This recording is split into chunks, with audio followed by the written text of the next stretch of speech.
December 7th, 1998, To Purrfect, the People magazine story came out, and it was being investigated by the same people.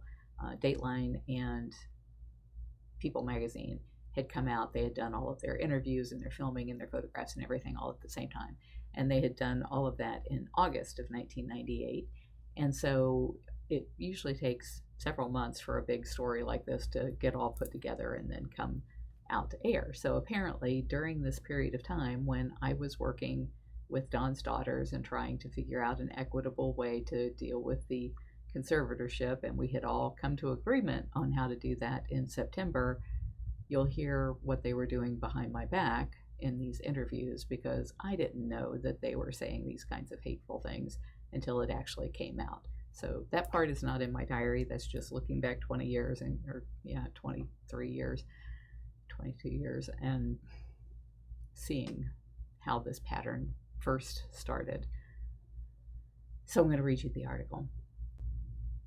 By Pam Lambert. Following a trail beneath the cypresses and water oaks shading her Florida wildlife refuge, Carole Lewis stops to coo over one of her babies, a 300-pound Siberian tiger named Aurora. Looking more than passably feline herself, in a leopard print blouse, Lewis mimics a throaty purr. The tiger playfully prances close to the 12-foot fence. It paws at her long blonde locks. "Mommy loves you," murmurs Lewis, 37. "Yes, I do."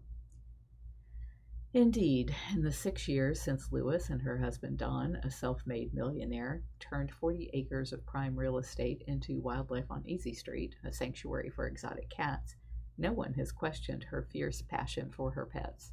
When it comes to her feelings toward her spouse, however, that is another story. On a humid August morning last year, Don Lewis, then 60, disappeared without a trace, and some people, including his grown children from a previous marriage, and his longtime secretary, suspect the wife of foul play. His daughters even speculate she may have fed him to the tigers. "It's a perfect scenario to dispose of someone," says the oldest of 4 children, Donna Pettis, 42. "We were upset that the cops didn't test the DNA on the meat grinder." For her part, Carole Lewis, who harbors suspicions of her own, among them the notion that Don may have staged his disappearance, finds the Sweeney Todd theory grimly humorous. "My tigers eat meat, they don't eat people," she said. "There would be bones and remains of my husband out there. I'm amazed that people would even think such a thing." If Don Lewis's disappearance sounds as though it might have been scripted by Elmore Leonard, so could much of the 6 decades of wheeling and dealing that preceded it.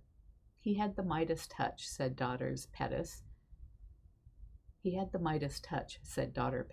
a Tampa area manicurist. He could walk through cow droppings and come out smelling like a rose. The Dade City, Florida native could mentally compute interest rates in less time than it took most people to use a calculator. He had already amassed a small fortune through trucking, used cars, and real estate, as well as acquired a wife, Gladys, 3 daughters, and adopted son by 1981, when he spotted Carole walking barefoot down a Tampa street after a fight with her husband. The very next day, Carole, whose daughter Jamie was 6 months old at the time, became the latest in a long line of Lewis girlfriends. "I'm probably the only woman he never fooled around with," observes Ann McQueen, 44, his secretary of 18 years, and a partial beneficiary in his $1.25 million life insurance policy. "I used to say it was the only time in my life that I was glad that I was short and fat."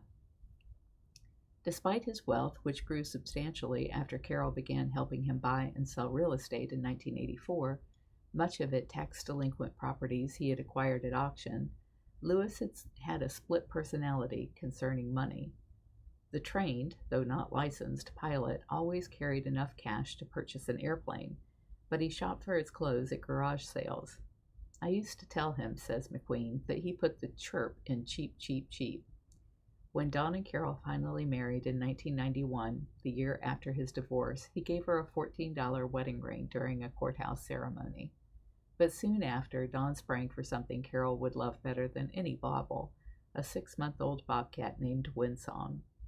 Within a few months, both Lewises were sufficiently smitten that they and Jamie, who's now 18, drove to Minnesota to buy another 6 bobcat kittens. When we got there, it turned out to be a fur farm. The guy had 56 kittens, Carole recalls. We couldn't just pick out 6 and leave 50 to die, so we bought every one. Back at the Tampa home where the Lewises lived before moving to an equally modest residence on the refuge grounds, family and friends scrambled to bottle feed the babies every 2 hours. As the couple began educating themselves on how to care for the animals, Carole says they also started to learn about the horrors the exotic creatures faced. Soon Don was going to auctions across the U.S. and bringing home every abused, dying, maimed cat he could find, says Carole. Eventually, their collection expanded to include 200 cats of 17 species, housed in a nonprofit sanctuary staffed by 5 full-time employees and more than 100 volunteers. To help offset costs, they turned 4 cabins into a unique bed and breakfast. For $75 a night, guests could get their choice of tamed bobcats, cougars, or servals as bedmates. You'd pay that much at a Holiday Inn, says Carole, with no entertainment.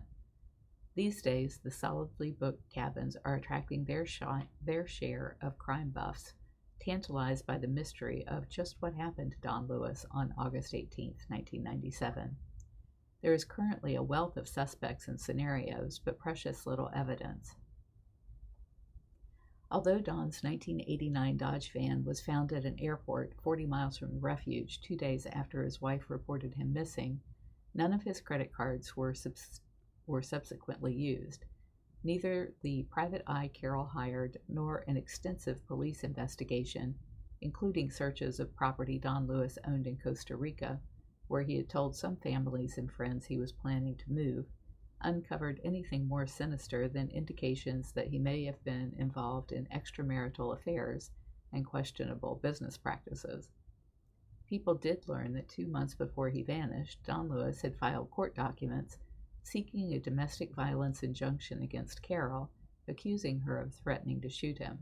But after a judge failed to find grounds for an injunction, Don apparently didn't fear for his life very much, since he continued to live with her. Carole Lewis maintained she never threatened her husband and had no knowledge of a planned injunction.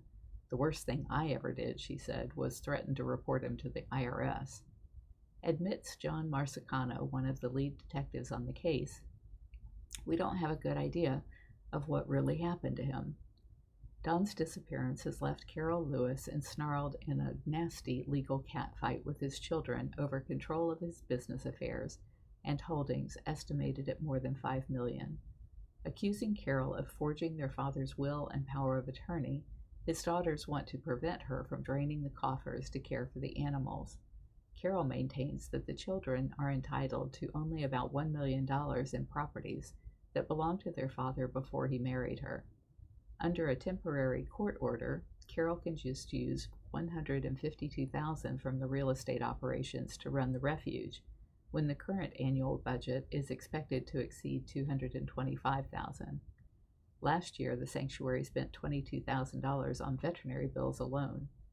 As a result, Carole is trying to negotiate settlements that would give her stepdaughters a total of about $1 million in properties and allow her to manage the bulk of the estate until Don can be declared legally dead in 2004. The cats are her life, says Carole's mother, Barbara, 57, who has been helping run the real estate business. She doesn't care what she lives in as long as the cats are taken care of. A truce with Don's daughters would ease the financial crunch, but the cloud of suspicion hovering over Carole Lewis and her beloved cats may remain. Can you imagine having people think you killed your husband or wife and not being able to prove otherwise, she asks. Without a body, there is nothing I can do to clear my name. And then at the bottom it says by Pam Lambert and Tim Roach in Tampa, and a link to the article.